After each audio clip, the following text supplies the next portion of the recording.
In the last presentation, I hopefully gave you a little bit of an intuition of what a derivative is. It's really just a way to find the slope at a given point along a curve. Now we'll actually apply it to some functions. So let's say I had the function f of x is equal to x squared. And I want to know, what is the slope of this curve? What is my pen? I need to get another tool. What is the slope at what is the slope at x is equal to, let's say at x equals 3. What is the slope of x? So let's draw out what I'm asking. So that's a coordinate axis. That's the x coordinate. That's the y coordinate. And then if I were to draw, let me pick a different color. If this is, so we want to say, what is the slope when x is equal to 3? So x is equal to, say this is x of 3, this is x equals 3, not x of 3. And of course, when x equals 3, f of x is equal to 9. We know that, right? So what we do is we take a point, maybe a little bit further along the curve. Let's say this point right here is 3 plus h, right? And I keep it abstract as h because, as you know, we're going to take the limit as h approaches 0. And that this point right here is what? It's 3 plus h squared, right? Because we're just, the function is f of x is equal to x squared. So this point right here is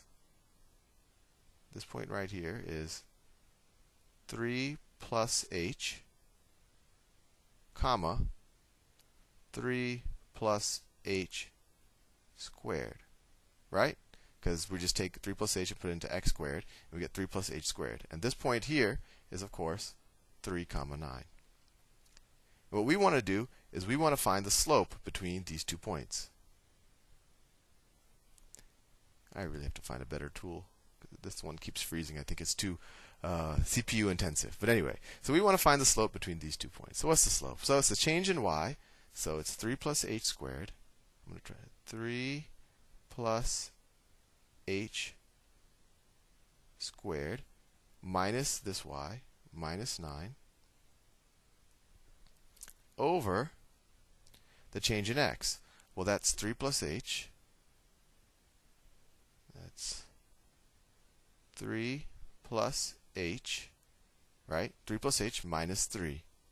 Minus 3. So if we simplify this top part, or if we multiply it out, what's 3 plus h squared? That's 9 plus 6h, right?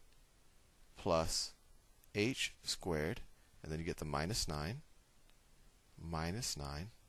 and all of that is over, well, this 3 and this minus 3 cancel out, so all you're left is with h, right? And even if we simplify this 9 minus 9, they cancel out, right? 9 minus 9. So let me go up here. So what we're left is we're left with 6. This pen keeps freezing.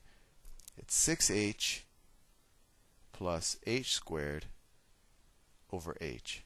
And now we could simplify this, right? Because we can divide the top and the bottom, the numerator and the denominator, by h, and you get 6 plus h squared. So that's the slope between these 2 points, right? Is 6 plus h squared.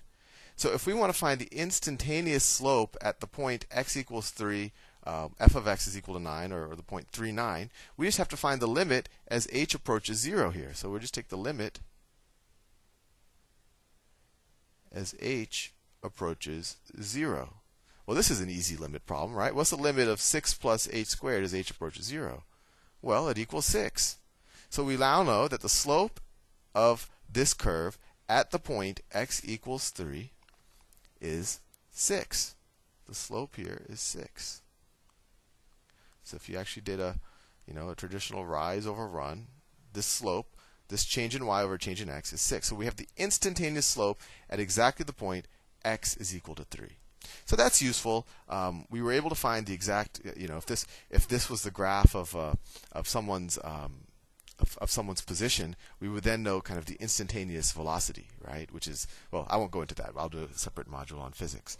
But this was useful. But let's see if we can do a more generalized version where we don't have to know ahead of time what point we want to find the slope at. If we can get a generalized formula for the slope at any point along the graph, f of x is equal to x squared. So let me clear this. So we're going to stick with my pen. F of x is equal to x squared. And we know that the slope at any point of this is just going to be the limit, the limit as h approaches 0 of f of x plus h minus f of x, all of that, over h. And all this is, this part right here, this is just the slope formula that you learned years ago. It's just change in y over change in x. And all we're doing is we're seeing what happens as the change in x gets smaller and smaller and smaller as it actually approaches 0. And that's why we can get the instantaneous change at that point in the curve. So let's apply this definition of a derivative to this function. So, and actually, if you want to know the notation, I think this is the notation Lagrange came up with. This is equal to f prime of x. Don't take my word on it on Lagrange. You might want to look it up on Wikipedia. But this means the derivative of f of x is f prime of x. So let's apply it to x squared. So we're going to say the limit as h approaches 0 of f of x plus h. Well, f of x plus h is just x. This pen driving me crazy. X plus h squared, right? I just took the x plus h and put it into f of x minus f of x. Well, that's just x squared